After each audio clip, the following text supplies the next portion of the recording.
আসসালামু আলাইকুম সুপ্রিয় শিক্ষার্থী সুধীবৃন্দ, আপনাকে অল গ্রামার ইউনিভার্সিটি এর পক্ষ থেকে দেখুন বিশেষ্য পদ থেকে বিশেষণ পদ নির্ণয়ে আপনার দেখা সেরা ভিডিও হবে এটি। তার মানে আপনি আজ পদ নির্ণয় সম্পর্কে এক অনন্য ভিডিও দেখবেন। বিশেষ্য পদ থেকে বিশেষণ পদ নির্ণয় করার এক অনন্য ব্যাকরণিক নিয়ম দেখুন। এই সূত্রটির মাধ্যমে আপনি বিশেষ্য পদ থেকে বিশেষণ পদ নির্ণয় করার সহজ পদ্ধতি এক নজর দেখে নিন। প্রথম শব্দটি হবে বিশেষ্য আর এর সাথে ইক প্রত্যয় যুক্ত হবে। তার মানে বিশেষ্যর সাথে রসিকার এবং ক যুক্ত হলে সেটা বিশেষণ পদ হয়ে যাবে। কিভাবে দেখুন, এখানে রসইতে রসিকার মনে রাখবেন আর এই শেষে ক বসবে এবং এই শব্দটা যুক্ত করার পর তার মানে ইক যুক্ত হওয়ার পরে অবশ্যই ইক মানে রসই এবং ক প্রত্যয় যুক্ত হলে শব্দের প্রথম অক্ষরের শেষে, তার মানে এই কথাটা মনে রাখতে হবে, শব্দের প্রথম অক্ষরের শেষে এই প্রত্যয় অবশ্যই আসবে। কিভাবে আসবে এর ব্যাকরণিক নিয়মটা এবার এক নজরে দেখে নিন। দেখুন, এখানে বিশেষ্য পদ হিসাবে এই সমাস শব্দটি নিয়ে আসা হয়েছে আর একে বিশেষণ পদ রূপান্তর করার নিয়ম হলো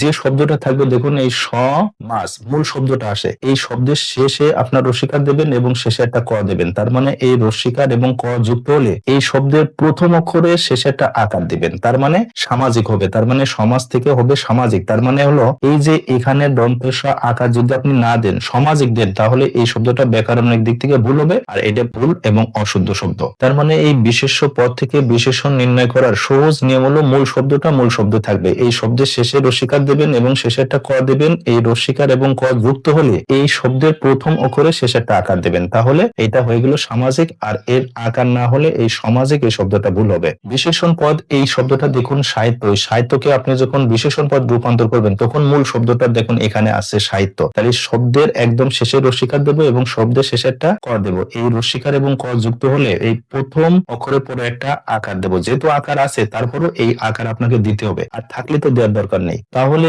এই সাহিত্য থেকে বিশেষণ পদ হলো সাহিত্য, আর এই সাহিত্য শব্দটি সবাই শুদ্ধ উচ্চারণ করে, সাহিত্য কেউ বলে না। এবার আর একটা দেখুন, এখানে বিশেষ্য পদ হিসেবে সংস্কৃত শব্দটা নিয়ে আসা হয়েছে। এই সংস্কৃত শব্দকে বিশেষণ রূপান্তর করতে হলে যে শব্দটা আছে ওই শব্দটা থাকবে। দেখুন এই যে সংস্কৃত, তার মানে শব্দের শেষে রসিকার দেব এবং শেষে একটা ক নিয়ে আসবো, তাহলে রস্যই এবং ক যুক্ত হলে এই প্রথম অক্ষরে শেষে একটা আকার দেব, তাহলে হয়ে গেল সাংস্কৃতিক। তার মানে আপনি যদি এই দন্তেশ্বর পরে একটা আকার না দিয়ে সংস্কৃতিক বলেন তাহলে এটা 100% ব্যাকরণিক দিক থেকে ভুল হবে। আর এই সংস্কৃতি বলে বাংলাতে কোনো শব্দ নাই, হবে সাংস্কৃতিক। তাহলে এই সংস্কৃতি বলে বাংলাতে কোনো শব্দ নাই, এই আকার যুক্ত হয়ে রসিকার এবং ক যুক্ত হয়ে এই শব্দটা বিশেষণ পদ রূপান্তর হয়ে সাংস্কৃতিক শব্দটা তৈরি হলো। পরে আরেকটি দেখুন, এই বিশেষণ পদ হিসাবে নিয়ে আসা হলো পরিবেশ। এই পরিবেশকে আপনি যখন বিশেষণ পদ রূপান্তর করবেন তখন মূল শব্দটা থাকবেন, দেখুন পরিবেশ মূল শব্দ আছে, এই শব্দের শেষে রসিকার দেবেন এবং একটা শেষে ক দেবেন। এই রসিকার এবং ক যুক্ত হলে এই প্রথম অক্ষরের পরে একটা আকার দেবেন, তার মানে এখানে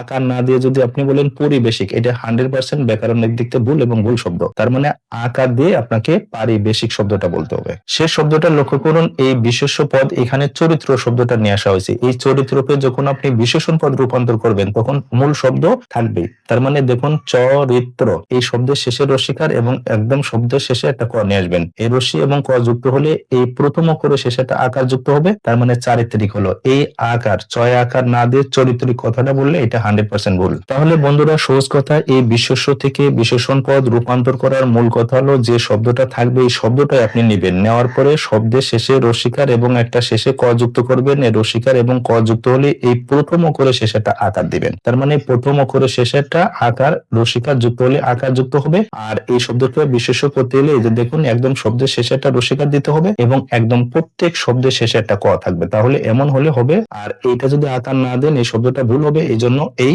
শুদ্ধ এবং অশুদ্ধ শব্দ আপনারা সুন্দরভাবে বের করতে পারবেন। তাহলে বন্ধুরা এখানে যে ব্যাকরণিক উচ্চতার লেভেলে আপনারা নিয়মটা শিখলেন, এই নিয়মে এখন আপনি এভাবে শত শত শব্দ বিশেষ্য থেকে বিশেষণ পদ গঠন করুন, সেই প্রত্যাশা রাখি বন্ধুরা। সুতরাং বন্ধুরা এরকম ব্যাকরণিক সহজ নিয়ম এবং অত্যন্ত উচ্চতার লেভেলের ব্যাকরণিক নিয়ম জানতে অবশ্যই আমাদের অল গ্রামার ইউনিভার্সিটি, আপনারা যারা ইউটিউব চ্যানেল থেকে দেখছেন দয়া করে আমাদের এই ইউটিউব চ্যানেলটি সাবস্ক্রাইব এবং অল বাটন প্রেস করে রাখুন। আর যারা ফেসবুক পেজ থেকে দেখছেন আমাদের এই পেজটি লাইক ফলো শেয়ার দিয়ে আমাদের সাথে থাকুন। আর বন্ধুরা অবশ্যই এই ভিডিওটা আপনি শেয়ার করে দেবেন, সেই প্রত্যাশা রেখে শেষ করছি। আপনারা সুস্থ ভালো থাকুন। আল্লাহ হাফেজ।